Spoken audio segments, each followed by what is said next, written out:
Nikon D3200 with a stock lens. The second camera I used was a Samsung S4 cell phone, and I must say this stabilizer is not really built for cell phones. The cell phone was too light, so even the smallest weight was still heavier than the cell phone. So it was quite difficult to balance it, and you'll see in the footage.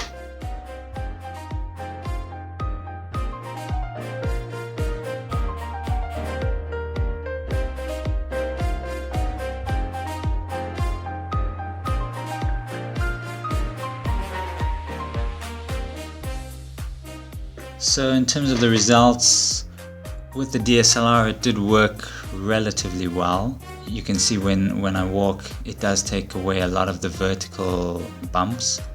Like when you walk, you can really see that up and down movement as you walk, as you step. So the gimbal does help in that regard. I guess I still need to fine-tune the horizontal movements and the horizontal balance, because in the footage you can see it kind of wobbles a little bit side to side. So yeah, if you can perfect that, then it is pretty decent for a relatively cheap manual gimbal.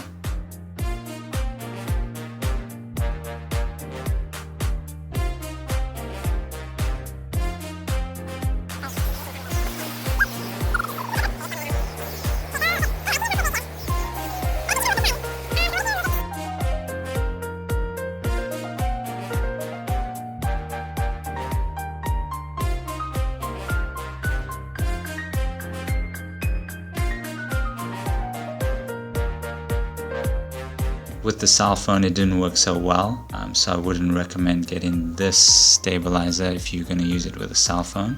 There are quite a few others which are built for less weight, so those would be a good fit for a cell phone.